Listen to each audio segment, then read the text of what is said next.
كان في زمان أقرع وأبرص وأعمى، ربنا أراد يختبرهم، فبعت لكل واحد فيهم ملك يسأله نفسك في إيه وعايز إيه من المال. الملك راح للأقرع قال له نفسك في إيه؟ قال له نفسي في شعر حسن، لقد قدرني الناس. هو مش بس طلب شعر، هو طلب شعر حسن ناعم وتقيل ولونه حلو.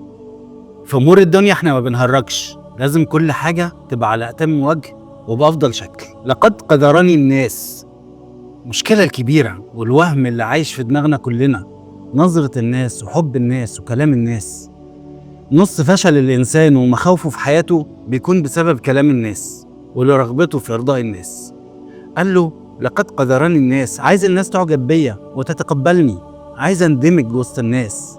وما أدراك إيه اللي الإنسان ممكن يعمله عشان يندمج وسط الناس. الملك مسح على راسه فربنا شفاه. قال له ايه احب المال اليك؟ عايز ايه من الثروات؟ زمان كانت الاموال يا اما معادن يا اما انعام، وكانت الانعام احسن لانها بتتكاثر والانسان بيستفيد منها في الاكل والشرب. فالاقرع قال للملك احب المال الي الابل، فاعطى له ناقه عشراء وقال له بارك الله لك فيها. وراح للابرص ساله نفس السؤالين، ماذا تشتهي؟ نفسك في ايه؟ قال له اشتهي جلدا حسنا، فمسح على جلده فبرئ. قال له اي المال احب اليك؟ قال البقر، فأعطى له بقرة عشراء وقال له بارك الله لك فيها. وراح للأعمى قال له نفسك في إيه؟ قال له نفسي أن يرد الله علي بصري. شوف الإنسان لما بيتعلق بالمنعم مش بالنعمة، عايز من ربنا، عايز ربنا يرد علي بصري. ودي نقطة محورية جدا. سيدنا إبراهيم كان بيلقى في النار وجاءه جبريل قال له ألك حاجة؟ قال أما منك فلا. أنت متخيل حد يقول لك نفسك في إيه أحققهولك تقول له أنا عايز من ربنا؟ طب لو أنت في موقف استثنائي زي موقف سيدنا إبراهيم هتفكر كتير. المهم صاحبنا الأعمى قال له أريد أن يرد الله علي بصري، أريد أن أنظر إلى السماء. قد إيه الإنسان لما بيطلع الناس من دماغه بيرتاح. أنت متخيل الراجل ده فين؟ أي إنسان نفسه يشوف الدنيا وألوانها وجمالها، نفسه يمتع نظره بجمال الدنيا، لكن صاحبنا ما كانش في دماغه كل ده. أي نعم هو هيشوف الدنيا وهيمتع نفسه بيها، بس ما كانتش دي أولوياته. عايز أشوف السماء لأن النظر للسماء عبادة، عايز النعمة اللي سخرها في الطاعة والقرب من ربنا. والجواب باين من عنوانه. الملك قال له أي المال أحب إليك؟ قال الغنم. فالملك اداله زي ما ادى لصاحبيه الأولانيين غنمة عشراء وقال له بارك الله لك فيها. عدت سنين طويلة وأصبحوا من أصحاب السلطة والنفوذ والثروات، وكانت مجالسهم دايما مليئة بالتجار والأغنياء. فجاء الملك للرجل الأول الأقرع على شكله القديم، فقير وأقرع، قال له أنا ماليش بعد الله غيرك، ساعدني. قال له الحقوق كثيرة، ده أنا عليا التزامات ملهاش نهاية. أكل الإبل ده بيكلفني كتير، ما تفتكرش إن الإبل دي بالساهل، ورواتب الموظفين وناس في رقبتي ومستوى الحياة اللي أنا عايش فيه بيكلفني كتير جدا، لبسي واحتياجاتي وسفرياتي كل ده بيكلفني التزامات كتير يا دوب بسدها. هو قال له كده فعلا، عندي التزامات كتير. قال له الحقوق كثيرة. دايما الإنسان اللي كل همه نفسه ومتعه تلاقيه عايش حياته بكل دخله أو بأعلى منه، فتلاقيه دايما مديون أو عليه التزامات كتير. المهم الملك قال له أنا شفتك فين قبل كده؟ هو مش أنت كنت أقرع فقير؟ الراجل قال له أنا؟ نهائي، أنا كنت أقرع؟ ده الشعر ده الجينات في عيلتنا، احنا مشهورين بيه. هو قال له كده، قال له كلا كلا لقد ورثته كابرا عن كابر.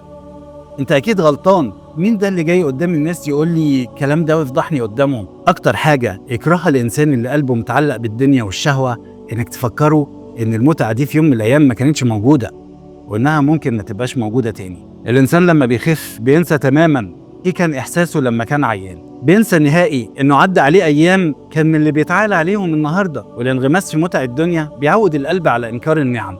الملك قال له لو كنت بتكذب يا رب ترجع زي ما كنت، لان كنت كاذبا فليسيرك الله الى ما كنت عليه. وراح للابرص على شكله القديم، وحصل معاه تماما نفس اللي حصل مع الاقرع بالملي، واجرى معاه نفس الحوار ورد عليه نفس الردود.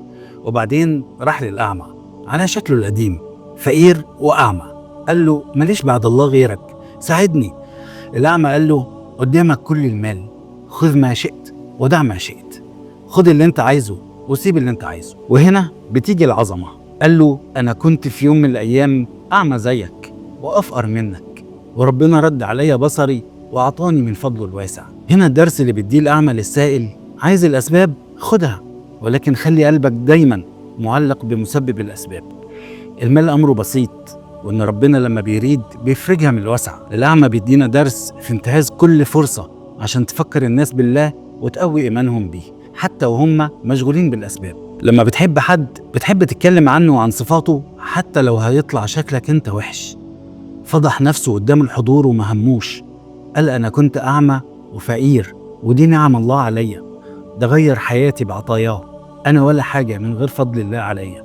خد الفلوس، خد الأسباب، لكن ما تنساش رب الأسباب، عشان لما تبقى الدنيا في إيدك تسخرها لخدمة اللي اداهالك. وهنا الأعمى بيصنع نسخة تانية منه يكون سبب في كل خير يعمله لما ربنا يوسع عليه. بس ثانية واحدة، هو قال له خذ ما شئت، طب الراجل كان ممكن ياخد فعلا كل حاجة ويمشي. وهنا اليقين عند الأعمى الموضوع مش تهريج يا جماعة، ما أنفقتم من شيء فهو يخلفه، اللي عند الله ما بيروحش. ولما تيجي ادي من الوسع زي ما تحب ربنا يعطيك من الوسع.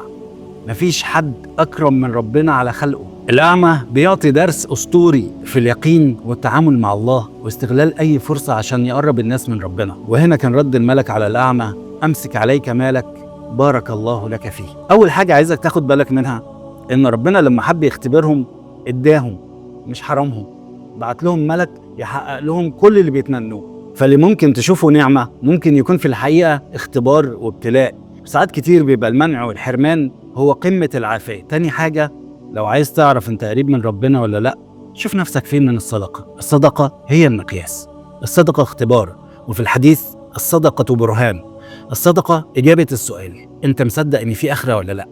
كل صدقة وانت بتطلعها بتجدد بيها يقينك بلا إله إلا الله. في ناس بتطلع الصدقة على مضض وتسأل نفسها 1000 مرة إذا كان اللي بيطلب محتاجها ولا لا، وده حقهم. بس الحقيقة إن إحنا اللي محتاجين نطلع الصدقة أكتر من اللي بيطلبها. مش أي حد بيتفتح له الباب ده ولا بيتيسر له أبوابه. مفيش حاجة تطفئ غضب الرب زي الصدقة، ومفيش حاجة اللي بيموت بيتمنى يرجع الدنيا عشان يعملها من كتر ما شاف من أجرها في الآخرة زي الصدقة. لو الحلقة دي خلتك تفكر في الصدقة بشكل مختلف، شاركها مع غيرك، وابدأ من النهاردة ما تفوتش يوم من غير صدقة، وربنا كريم.